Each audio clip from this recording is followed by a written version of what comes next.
जय हिंद, नमस्कार। स्वागत है आपका जनरल अवेयरनेस के इस खास क्विज प्रोग्राम में, जिसमें हम बात करते हैं जीके, जीएस और करंट अफेयर्स के कुछ इंपॉर्टेंट क्वेश्चंस के बारे में। आज है 31 अक्टूबर, तो चलिए आज के इस क्विज प्रोग्राम को शुरू करते हैं।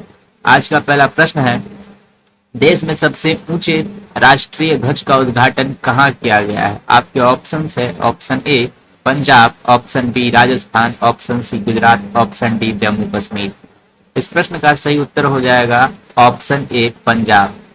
हाल ही में केंद्रीय मंत्री नितिन गडकरी ने पंजाब के अटारी बाघा बॉर्डर सीमा पर देश के सबसे ऊंचे राष्ट्रीय ध्वज का उद्घाटन किया। यह राष्ट्रीय ध्वज 418 फीट ऊंची है, जिस पर सीमा गतिविधियों की निगरानी के लिए एक निगरानी प्रणाली की स्थापना भी की गई है। तो इस प्रश्न का सही उत्तर हो जाएगा ऑप्शन ए पंजाब। अगला प्रश्न है, हाल ही में ऑपरेशन चक्र 2 किसके द्वारा चलाया गया? ऑप्शन है, option A BSF, option B CBI, option C ED या फिर ऑप्शन डी आईबी। इस प्रश्न का सही उत्तर हो जाएगा ऑप्शन बी सीबीआई। हाल ही में सीबीआई यानी सेंट्रल इन्वेस्टिगेशन एजेंसी, केंद्रीय अन्वेषण ब्यूरो के द्वारा साइबर अपराधों की पहचान के लिए ऑपरेशन चक्र 2 चलाया गया। इसमें देश की कई स्थानों पर राष्ट्रीय और अंतर्राष्ट्रीय एजेंसियों के द्वारा संयुक्त रूप से तलाशी ली गई। इसका मुख्य उद्देश्य देश में संगठित साइबर सक्षम वित्तीय अपराधों को खत्म करना है। इस प्रश्न का सही उत्तर हो जाएगा ऑप्शन नंबर बी सीबीआई। अगला प्रश्न है, संयुक्त राष्ट्र में भारत के अगले अस्थायी प्रतिनिधि किसे नियुक्त किया गया है? आपके ऑप्शंस है, option A Ruchira Kamboj, option B Vinay Kwatra, option C Arindam Bagchi या फिर ऑप्शन डी हर्षवर्धन श्रृंगला। इस प्रश्न के सही जवाब है ऑप्शन सी अरिंदम बागची।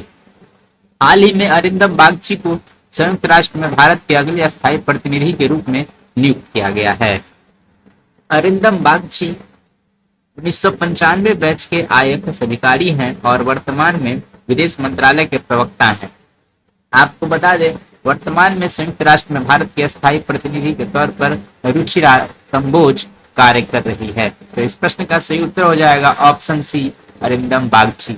अगला प्रश्न है, संयुक्त राष्ट्र संघ की स्थापना कब की गई थी? आपके ऑप्शन है, option A 1939, option B 1945, option C 1948 या फिर ऑप्शन डी 1951। इस प्रश्न का सही उत्तर हो जाएगा ऑप्शन सी 1948। द्वितीय विश्व युद्ध के बाद संयुक्त राष्ट्र की स्थापना 24 अक्टूबर 1945 को की गई थी। इसका मुख्यालय न्यूयॉर्क अमेरिका में है। वर्तमान में इसके 193 सदस्य देश हैं। तो इस प्रश्न का सही उत्तर हो जाएगा ऑप्शन सी 1948, ऑप्शन बी 1945। अगला प्रश्न है, संयुक्त राष्ट्र संघ के सबसे नवीनतम सदस्य देश कौन है? आपके ऑप्शन है, option A Bangladesh, option B Bhutan, option C दक्षिणी सूडान या फिर ऑप्शन डी युगांडा। इस प्रश्न का सही उत्तर हो जाएगा ऑप्शन सी दक्षिणी सूडान। संयुक्त राष्ट्र के सबसे नवीनतम सदस्य देश दक्षिणी सूडान है, जो वर्ष 2011 में संयुक्त राष्ट्र के सदस्य बने थे। इसी के साथ दक्षिणी सूडान संयुक्त राष्ट्र संघ के 193वां सदस्य देश बना। तो इस प्रश्न का सही उत्तर हो जाएगा ऑप्शन सी सूडान, दक्षिणी सूडान। अगला प्रश्न है, दुनिया का पहला पूर्ण जैविक खेती वाला राज्य कौन सा है? आपके ऑप्शन है, option A Assam, option B Mizoram, option C Tripura या फिर ऑप्शन डी सिक्किम। इस प्रश्न का सही उत्तर हो जाएगा ऑप्शन डी सिक्किम। सिक्किम 2016 में भारत का पहला पूर्ण जैविक राज्य बना। 2003 से सिक्किम में जैविक खेती को बढ़ावा दिया गया और रसायनों के प्रयोग को रोकने का प्रयास शुरू किया गया, और अब सिक्किम दुनिया के पहले पूर्ण जैविक राज्य घोषित हो चुका है और फूड एंड एग्रीकल्चर ऑर्गेनाइजेशन द्वारा पुरस्कृत भी हो चुका है।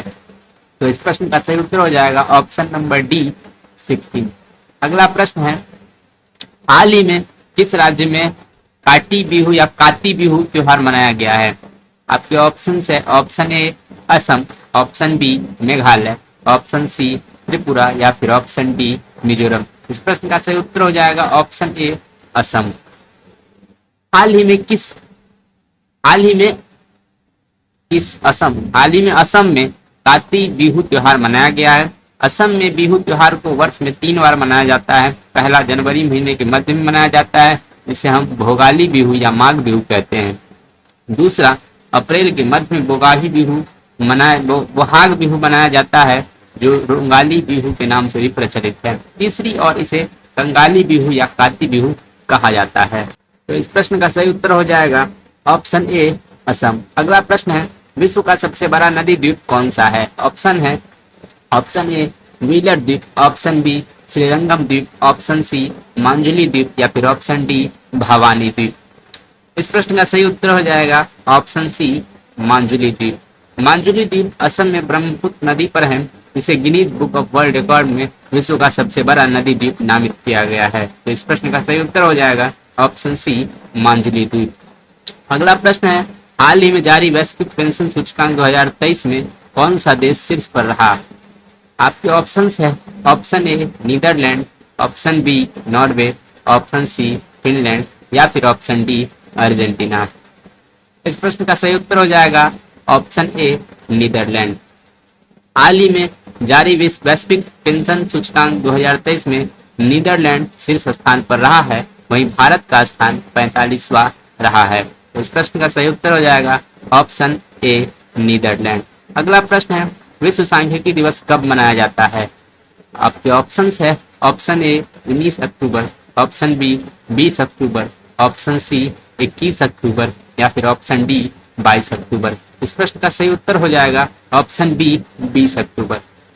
इसका उद्देश्य समाज में डेटा और सांख्यिकी के महत्व के बारे में बताना है। संयुक्त राष्ट्र द्वारा वर्ष 2010 से 20 अक्टूबर को विश्व सांख्यिकी दिवस के रूप में आधिकारिक रूप से मनाया जाने लगा। तो इस प्रश्न का सही उत्तर हो जाएगा ऑप्शन नंबर बी 20 अक्टूबर। कल का सवाल था, हाल ही में बिहार के चतुर्थ कृषि रोड मैप 2023 से 2028 का शुभारंभ किसने किया है? आपके ऑप्शन थे Droupadi Murmu, option B Rajendra Vishwanath Arlekar, option C Nitish Kumar या फिर ऑप्शन डी नरेंद्र मोदी। इस प्रश्न का सही उत्तर है option number A Draupadi Murmu. हाल ही में राजधानी पटना में राष्ट्रपति द्रौपदी मुर्मू ने बिहार के चतुर्थ कृषि रोड मैप 2023 से 2028 का शुभारंभ किया है। इससे पहले राज्य में 3 कृषि रोड मैप 2008 से 2012, 2012 से 2017 और 2017 से 2022 के माध्यम से किसानों की उन्नति की योजनाएं चलाई गई है। तो इस प्रश्न का सही उत्तर हो जाएगा option number A Draupadi Murmu. आज का क्वेश्चन ऑफ द डे है, भारत की पहली क्षेत्रीय रैपिड ट्रेन का नाम क्या रखा गया है? आपके ऑप्शंस है, option A Namo Bharat train, option B Vande Bharat train, option C Bharat train या फिर ऑप्शन डी ट्रेन 18। इस प्रश्न का जवाब आप कमेंट बॉक्स में दे सकते हैं। हम मिलेंगे नेक्स्ट वीडियो में कुछ और नए क्वेश्चंस के साथ। तब तक के लिए थैंक्स फॉर वॉचिंग। नमस्कार, जय हिंद।